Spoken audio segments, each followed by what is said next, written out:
I was raised in a single-parent household by my dad, but I never felt like I was missing out on anything. My dad had money and he never skimped on raising me. The biggest stumbling block in my life was getting sick at the age of 18. Right before S80, I was diagnosed with a serious disease and was devastated.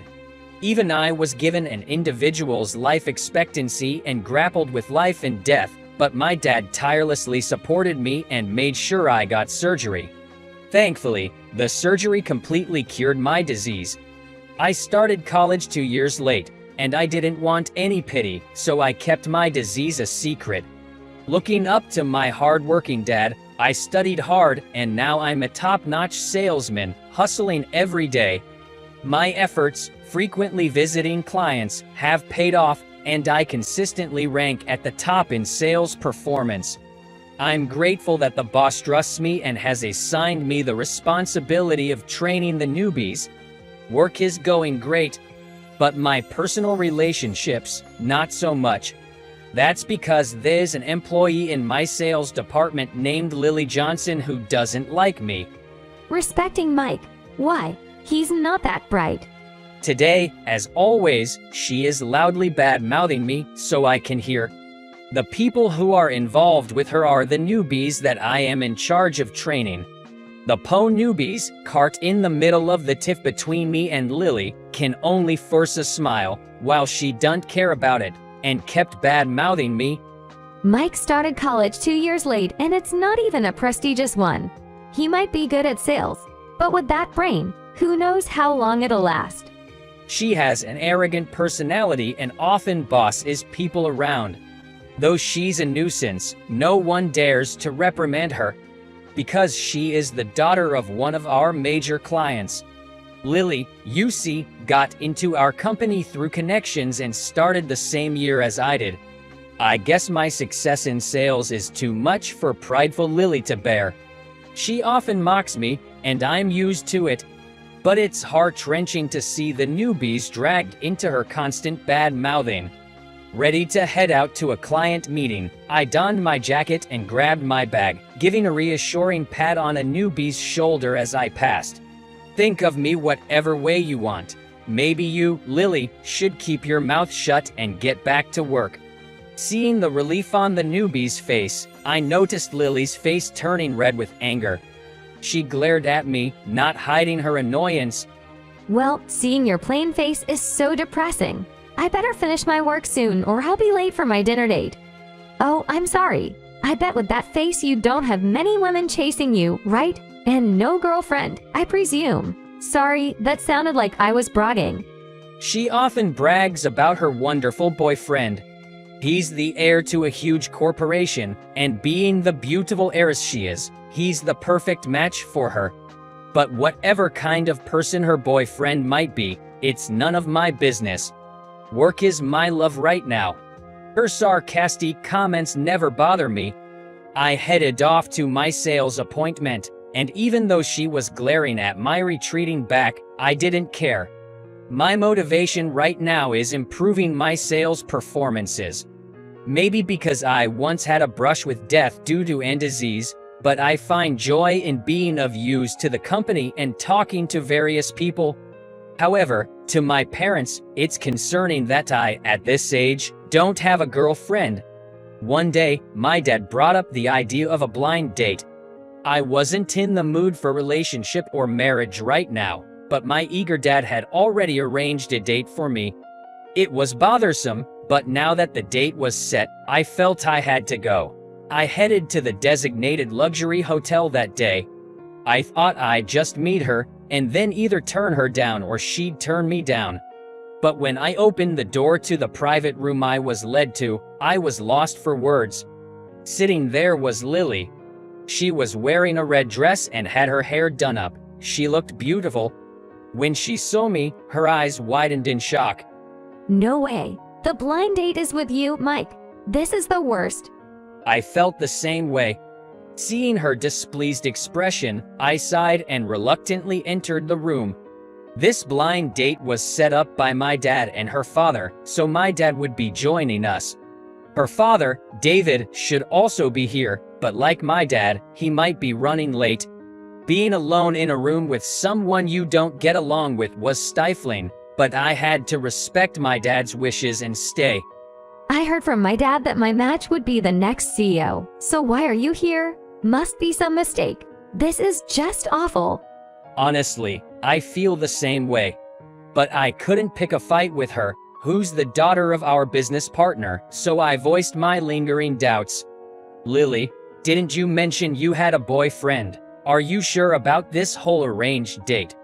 Recalling Lily, who had bragged loudly about her wonderful boyfriend, I asked. She seemed at a loss for words. Just as I was pondering this, the door opened and Lily's father, David, walked in. Sorry about that, Mike. Had to make a quick bathroom trip. What do you think? My Lily's a beauty, isn't she? David, all smiles, sat down next to her. He probably had no idea Lily and I worked in the same department. Dad, I can't stand him. Ignoring a shocked David, she looked at me and scoffed. Look at him. So plain looking. I can't imagine marrying someone like him. And did you know, Dad? He entered the workforce 2 years later than usual. Probably wasn't smart enough for any good college. Hey, Lily. Anyway, there's no way I'm marrying this guy. Facing Lily's resolute declaration, all I could do was give her a smile. Then, the door opened again. Sorry to keep you waiting. My dad walked in. With his usual grin, he sat next to me nonchalantly. Lily turned pale at the sight of him. You've got to be kidding. Why is the CEO here? I'm glad to see you. I'm Steve Brown, Mike's father. My dad's casual greeting had Lily flapping her mouth open and shut in shock, while David looked down, his face pale. It must have been quite the surprise for her to suddenly see the CEO of the company she worked at in such a situation like this. Are Mike and Mr. Brown related? Why do you have different last names? A flustered Lily asked, to which I replied, my parents divorced right after I was born. I was first taken in by my mom, but after she passed away from disease, I was raised by my dad. I've kept using my mom's last name, which is Smith, because there's no need to keep changing surnames. Looking flustered, she was cornered as my dad began to speak. Well, I could clearly hear your voice from the other side of the door. My son might have a plain face like me, and yes, he started college 2 years late. But that wasn't because he wasn't smart, it was because he was fighting against disease. What? I hadn't told anyone about my disease in college, and I kept it a secret at work too. I felt there was no need to spill it, and I didn't want anyone's pity. My dad probably told her about my disease because he was angry behind that smile. He's always been the kind to corner people with a smile. A man who would reveal his anger in the quietest ways. If you think my son is plain and not smart, then perhaps this meeting wasn't meant to be. Lily, who seemed baffled from the start, was pushed away by my dad and stood up. Without hesitation, she stormed out. David, pale as a sheet, left her to Dad and I ran after her. On a bridge over a gravel-covered pond, Lily gazed blankly at the water's surface. As I approached the teary-eyed Lily, she looked up and gave a weak smile.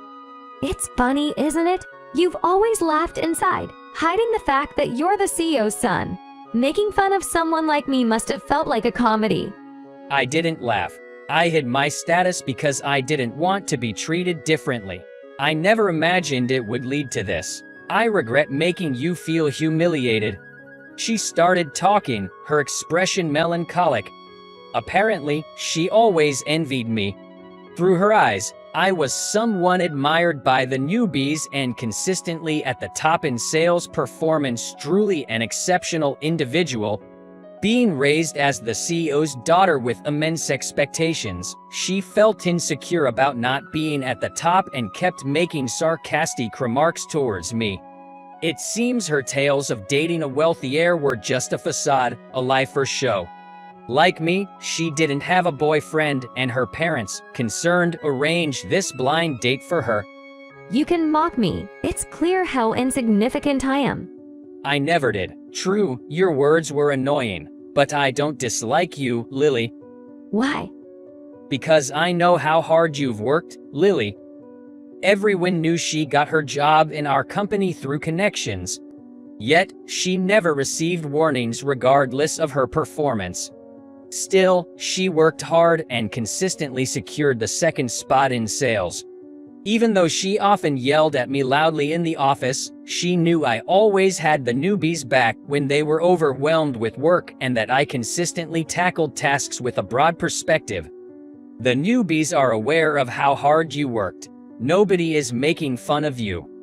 Yet I was always jealous and said such awful things to you, Mike. In my experience, I believe that as long as you're alive, you can always start over. When I was able to attend college 2 years late due to an disease, I realized that as long as you live, you can always get another shot. After being given an individual's life expectancy and teetering on the edge of life and death, I've come to understand that as long as I have life, I can restart any number of times. Lily, you can too. Let's work hard together from now on, as competitors. At my words, she wiped away the tears that formed at the corners of her eyes. She then nodded affirmatively. I'm truly sorry for everything up till now. I will start over. I will change. And I will surpass Mike's sales record. I nodded at her determined proclamation. While the blind date ended disastrously, it seemed to be a turning point for her. From that day on, she stopped bad-mouthing about anyone. She diligently went about her work, using her strength of broad vision to help colleagues with their tasks, earning trust from those around her. She truly turned her relationships around, just as she said. Not to be outdone, I worked harder than ever. Having Lily steadily maintaining her position just behind me, as I was at the top of the sales chart, boosted my motivation. After a hard day's work, I was on my way home. Walking from the office towards the subway station, I felt a tap on my back. Turning around, I saw Lily, out of breath and looking like she'd run to catch up. Lily, wondering what she wanted, she looked up at me with her face all flushed. I need to tell you something. If I surpass your sales performance, you're taking me out to dinner. And of course, it's on you. Promise, okay? Without waiting for a response, she sped off, heading quickly towards the station. Remembering her blushing face, for the first time in my life, I found myself hoping that maybe, just maybe, I'd like to lose to her in the next sales performance.